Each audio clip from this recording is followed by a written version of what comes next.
all set? Ready? Good morning.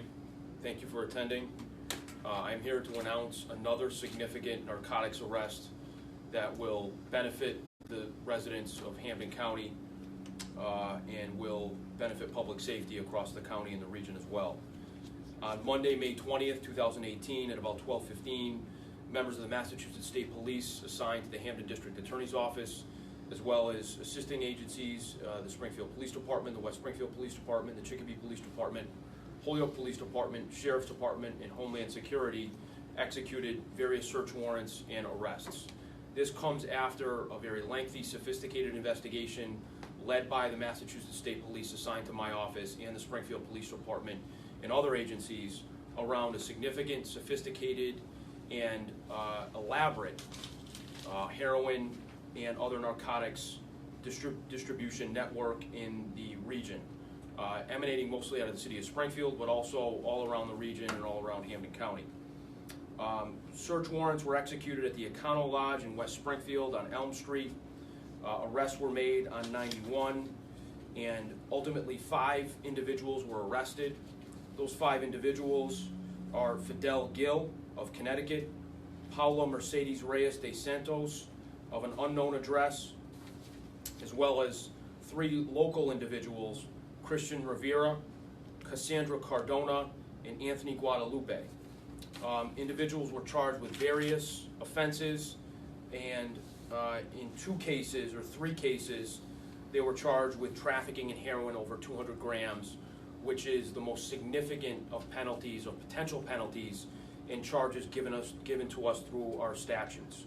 And that does involve a very significant mandatory minimum should they be found guilty of those offenses. Again, this investigation, was sophisticated and lengthy and was conducted by the Massachusetts State Police and Springfield Police principally, and involved a lot of hours put in by the men and women involved in the investigation. And as a result, we dismantled a significant distribution network, the proceeds and product of which you see before me here. Assembled on this table are obviously U.S. currency, various paraphernalia involved with the drug trafficking operation, from things like rubber bands and baggies to stamps that were used on many of the bags, as you can also see, to mills and grinders and sifters that involved the production of street-level distribution packaged heroin. And what we see here are the makings of a sophisticated, fairly high-level operation where they were taking raw heroin and then milling it, packaging it, and then getting it ready for ultimately street distribution, very often to people suffering with addiction, very often people who were suffering overdoses, and in some cases dying.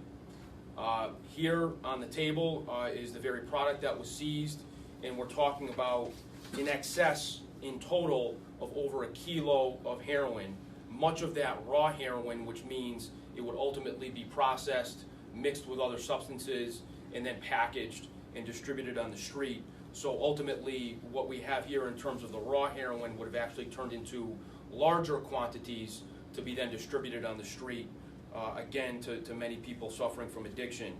So in particular, 400 grams of uncut raw heroin, which is nearly 1/2 kilo. It's a very significant amount of heroin. Again, that would be further processed and turned into more substance for sale on our streets in Hampden County. 30,000 bags of street-ready heroin. About 1,500 additional bags was recovered at the Econo Lodge in West Springfield. That 30,000 bags was recovered in the storage unit in Chicopee, and various paraphernalia and other narcotics and U.S. currency was recovered as well in the arrest that occurred on 91. This again was a multifaceted investigation that involved many agencies that I thank and commend for their hard work, really their tireless work continuing to fight this addiction epidemic. As we saw just yesterday on MassLive, there was a story about the reductions in the numbers of overdoses here in Massachusetts. And while certainly I'm not going to take any credit for that or this arrest as any direct influence necessarily, the work that police officers across the Commonwealth, across the county, and certainly here in Springfield are doing to take some of this, much of this off the streets and prevent it from getting in the hands of folks who are dying of overdoses is making a difference. And that now our job in the district attorney's office is to follow this through and to make sure that we present the best prosecution we can. And I call upon the court system to make sure that people who are pushing poison and putting this stuff out in the streets suffer the consequences, and the laws are strictly enforced against them. I do want to make a note of a situation that really brings into focus the issue about which we're talking today. And just on May 20th, there was an unattended death in the very Econo Lodge from which we made some of these arrests in this case, where a 30-year-old woman was deceased as a result of an overdose.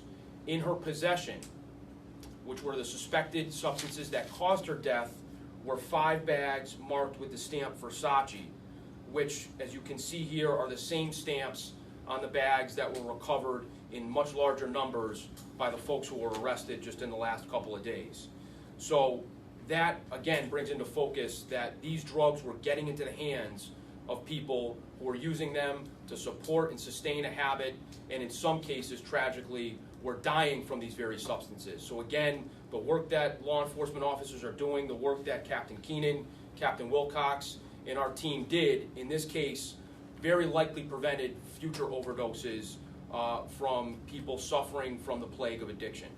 So I want to thank again the Massachusetts State Police assigned to my office, in particular Captain Wilcox, in leading the team, Sergeant Sean Marr, who led the group of officers who conducted this investigation and these arrests, and in particular Springfield Police Officer Thomas Cakeley, who was involved in my task force and worked very, very hard on this investigation under the supervision of Captain Brian Keenan to my left, and the Springfield Police Department at large, the Holyoke Police Department, the Chicopee Police Department, the Sheriff's Department, and Homeland Security, and the State Police for all their efforts. This was a very long and involved investigation, and the arrests, of course, involved danger in bringing these folks into custody. So I'm very proud and very pleased to present this today, that we continue to work on the issue of addiction by taking a lot of this off the streets, and this is another great example of the work that we're doing.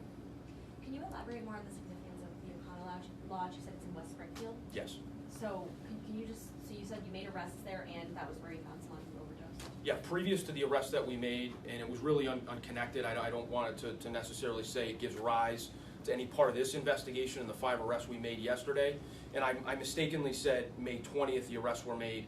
May 21st, yesterday, was the series of arrests that were made about which we're talking here today. But May 20th was the overdose? Correct, May 20th was the overdose. And it happened to be at the same place where we made an arrest in this investigation, and the stampings found in the possession of the decedent were the same stampings on many, if not all, of the bags that are found here. So these very bags, and the operation that was distributing them, was getting obviously into the hands of users, and in some cases causing overdoses. There have been cases where you've gone after people for manslaughter charges if they sold product that resulted in an overdose. Is that foreseeable here? It's a good question, Patrick. We have, my office has brought, I think at this point, 5 prosecutions for manslaughter relative to overdoses that resulted in a death. As you know, Patrick, with your experience, sometimes it's difficult to prove those things. There's a real nexus that we have to prove. Based on the circumstances here, it's something we'll look at with these individuals and those with this product in hand that we can match to the young woman who died on Monday. You know, based on just a kind of brief reading, it's something we'll consider, but I think it's probably presents an uphill battle. The cases where we've brought those kinds of charges, the manslaughter charges, Patrick, have been very direct, and we've been able to prove that direct distribution to the person who overdosed. Here, there's some disconnection there. You've got a dead lady with a Versace stamp packet. You've got a guy with 30,000 Versace packets. How much more of a direct connection do you need? Well, we're not sure that this is the only person using, or these were the only people using that stamping, and you know whether that person directly distributed it to the decedent is an open question. But it's something that we'll look at with our team at the DA's office, and if it's something that we can bring, as we've done before, we will. So is Absolutely. it possible that these people were distributing it to dealers that were dealing on a smaller level? I think that's a very likely conclusion, that at the level that these individuals were with this kind of product and this kind of money, they were not necessarily directly distributing to users. They were distributing to some upper level, mid-level, and street dealers. So they were sort of up in the supply chain. And do detectives ever go back over recent overdoses and see how many of these overdoses had people that had these stamps? We do, and the product of that you see here. I mean, we didn't connect these necessarily, but detectives looked back and we realized that the stamping was the same, and this came to light. And we wanted to illustrate this. This was a collective decision to bring this case up without specifics, obviously, but to really illustrate the death and the danger that this stuff presents. These are not, merely business people. These are not nonviolent crimes.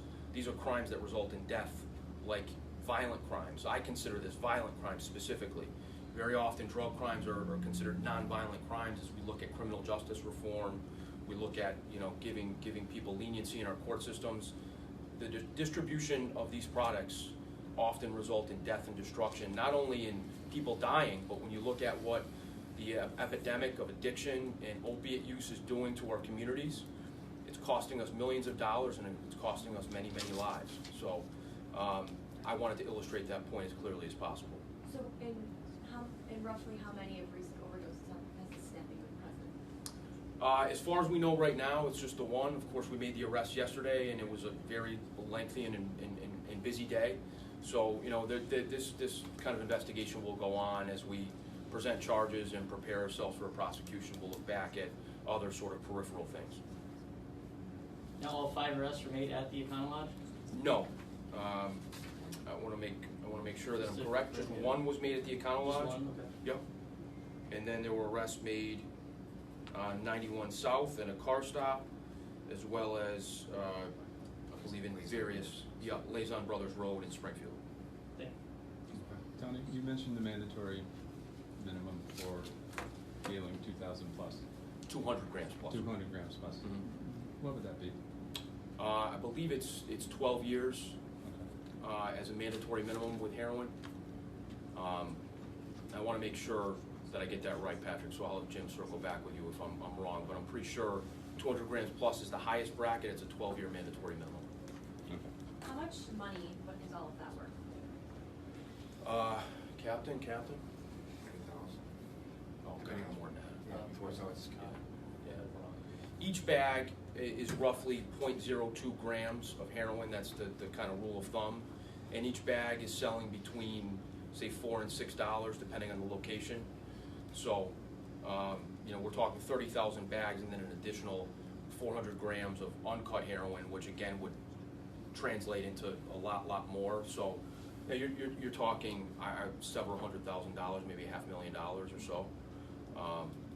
And based on the investigation, this wasn't a very significant operation, and these drugs were moving rather quickly. So you can imagine the money that was being taken in. And then oftentimes in busts like this, you guys find like firearms and weapons, but it doesn't seem like any of that was found in this instance. And not that we found. If you're talking $250,000, is this something that'll seriously hurt an operation? It's all about money, it's all about their gain. That's a lot of money to put out, or is this just something that they just shrug off?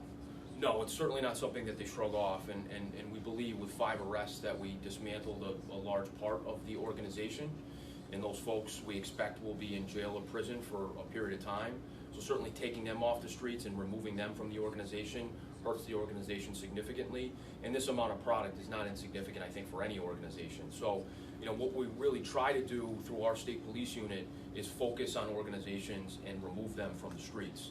So our anticipation is that these folks in this operation is really harmed for a long term or really permanently.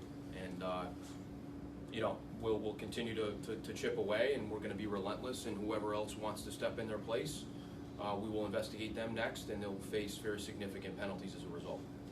So you said that there were other substances being mixed with the raw heroin. Was there fentanyl found here? Well, we haven't done an analysis yet. These drugs, once we start the prosecution, will be submitted to the state police lab, and a sampling will be taken, and they'll be analyzed for the presence of all substances. So, what we're finding most commonly is fentanyl is a small amount. We've had some cases where we had a rash of overdoses, and fentanyl, being much more potent, was a more significant mix. but it's often you find, mixes, things that are benign substances that allow dealers to get more, bang for their buck, so to speak. Fentanyl's often a piece of it, and heroin is usually, the majority substance in many of these bags. But we'll find that out with specificity once it's submitted to the lab and analysis done by a scientist, and then we use that as part of our prosecution. That'll be months down the road before we find that out. But then the raw heroin that's inside the Ziploc bags, those are closed because someone was saying before they can become airborne when it's raw. I don't know that's necessarily the case that there's a difference. I think we have to operate with great caution regardless, because if this gets into the air, it can be dangerous. I think because they're a little more careful with that because it's raw heroin, it's therefore more potent. I think in the bags, it's probably diluted a little bit with other substances, mixers. And then obviously when fentanyl is present in any large amount, which we don't believe is necessarily the case here, that is so potent that if any amount gets in the air, as we saw just a month or two ago with some oil police officers, they made contact with it, they breathed it in, and then it can be really dangerous. One quick question I have: these bags down here, how many smaller packets are in each one of those? I'm sorry. Yeah, 100 in each one. We call these packs, and a pack has 100 individual bags. So what you're seeing there in those white almost envelopes is a pack, and there's 100 individual bags therein. And then this represents, I believe, in this block here, the 30,000 bags that were removed. I'm sorry if you already explained this, but so the arrest team at the Econo Lodge, did they have an operation there, or were these operations in like private homes? Not that we know of. I mean, we don't know everything. We just made the arrests and the investigation had gone on. We don't think there was necessarily an operation there at the Econo Lodge. It was just happened to be where they were, and we had the probable cause to make the arrest at that point. So this was happening in Various places throughout the county. It was a distribution network that went throughout Hampden County and beyond. And most of its core was in Springfield. All set? Thank you. Thank you very much for coming. Thank you. Yeah. Thank you, sir. I remember